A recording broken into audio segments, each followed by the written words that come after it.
A minha preocupação, representando aqui os pobres mortais que ficam aí perdidos nesse debate tão extremado e tão radical da política atual, é por que não houve uma movimentação anterior da bancada bolsonarista para questionar essa questão dos votos e somente agora. Claro, para nós, olhando assim, a gente acha que é uma estratégia.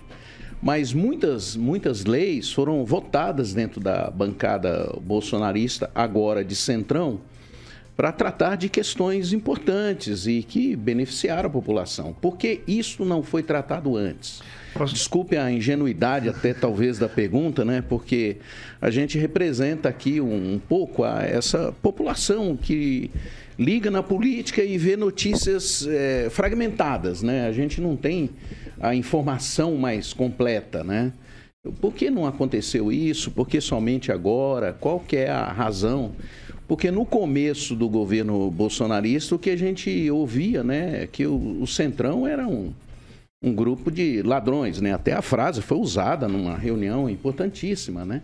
E hoje não. Então, por que à medida que isso aconteceu, não foi se tratando desse assunto? Porque, de fato, desculpe o alongamento da pergunta, de fato, para nós, assim, a população, é uma coisa muito, muito forte, né? Um deputado com 420 mil votos, né, ser cassado. Então, isso representa que tanto o poder político, o legislativo, de um modo geral, ele está amarrado ao Supremo Tribunal Federal, né, e, ao mesmo tempo, o Supremo Tribunal Federal está extremamente politizado, né, e, de certa forma, não corrompido no sentido... Talvez aí eu não posso dizer isso, mas posso dizer que está corrompido no seu papel, né? Então está muito confuso tudo isso para a população. Por que não se tratou desse assunto antes? Pastor, o senhor fala ingenuamente, mas sua pergunta é de uma extrema inteligência que o senhor vai direto no coração do problema. Vou dividir em 3 partes a resposta, que o senhor fez uma pergunta quase do sistema, do funcionamento do sistema brasileiro. Primeiro, a interdependência de Senado e Supremo Tribunal Federal. O único órgão de fiscalização verdadeiro do Supremo Tribunal Federal é o Senado, que tem o poder de impeachment contra o ministro que cometa um abuso brutal do que está acontecendo. Só que os senadores, infelizmente eu vou falar, se quiserem reclamar, me processar, façam fila, já tem fila na minha porta. Tem problemas graves de corrupção, a grande maioria. Tem uma parte muito séria. E eu sei que eu tenho grandes amigos lá, tem gente séria, vocês sabem disso. Não dá para generalizar, dizer que todo mundo... Mas tem uma cúpula que tem problemas no Supremo. Então vira uma interdependência.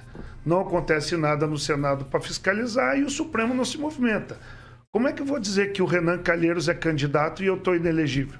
Como é que eu vou dizer que o Lula, que estava preso, condenado, foi descondenado pelo Supremo e colocado para disputar a eleição? Eu posso discordar ideologicamente do Lula, mas eu posso contestar a forma como estão fazendo isso. Então, eu não entendo como tá se gerindo. Eu acho que tinha que ter um outro órgão nesses freios e contrapesos da democracia que fiscalizasse o Supremo. Eu também tenho uma outra ideia sobre o Supremo, que ele deveria ser um tribunal só constitucional e não julgar casos concretos para evitar que isso aconteça. Mas isso a gente ia passar uns 2 programas falando sobre isso. E a segunda parte... Eu puxei minha certidão de antecedente semana passada. Estava com a minha esposa vendo a minha volta para a Polícia Federal, que deve acontecer essa semana. E lá na certidão, nada. Como é que eu posso ser ficha limpa na minha certidão de antecedente? Eu fui puxar alguns nomes lá. Parecia uma lista telefônica. Elegível candidatos. Então, uma injustiça é muito brutal, quando o senhor falou de 427 mil votos. Alguém que não tem nenhuma anotação criminal, nem civil, nada. Não poder ser candidato e o Lula candidato nessa eleição.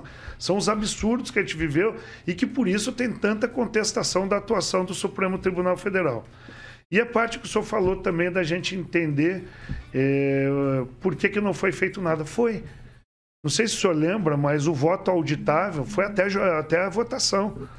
E teve uma intervenção direta na época do ministro Barroso, que deu entrevistas, foi para dentro do Congresso Nacional, visitou líderes partidários contra o voto auditável.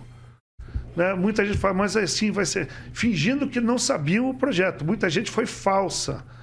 Muitas autoridades, pastor, sabe por quê? Porque o voto não era um voto que ia quebrar o caráter secreto. Fingiam que não sabiam que o cara ia levar, achando que o cara ia levar o papelzinho da votação dele para entregar para quem comprou o voto. É mentira. O voto auditável era uma cabine lacrada de vidro com uma impressora em que quando você votava, ele imprimia o teu voto, você olhava pelo vidro, se você concordava, você dava o enter lá, ele recortava e depositava numa urna lacrada. Quer dizer, essa urna fechada do lado, se você quisesse pedir auditoria, você pegava o sistema, olhava o boletim da urna, contava ali os recortezinhos que estavam dentro, o sistema era perfeito. Inclusive já tinha previsto na legislação, só que eles dizem que é bilionário. Bilionário é toda a conta de uma democracia. Então, foi tentado votar e não se passou de fazer o voto auditável completo. Hoje é um percentual mínimo, ínfimo, que não dá para a gente ter maioria, noção. mas não teve o quórum, né? Não teve o quórum necessário para aprovar. Então, foi uma pauta que foi tentada. A população, às vezes, não chega realmente, o senhor tem toda a razão, a informação que não é uma pauta de última hora, ela vem há muito tempo sendo debatida. E eu volto a afirmar, eu acho que nós precisamos de uma democracia que a própria Justiça Eleitoral abra as portas e chame as Forças Armadas, a Polícia Federal, que são instituições sérias, respeitadas, e fale, não há nenhum problema. Acompanhe junto conosco a votação, porque daí quem ganhar realmente vai tomar posse. E eu acho que a democracia pressupõe aquele que ganha a eleição tome posse e governe, independente de quem ganhar a eleição. Veja, eu poderia aqui estar fazendo um discurso direcionado, não vamos deixar, não existe, nós estamos numa democracia, a democracia pressupõe isso, mas pressupõe que a fiscalização não seja de um órgão só, seja de vários.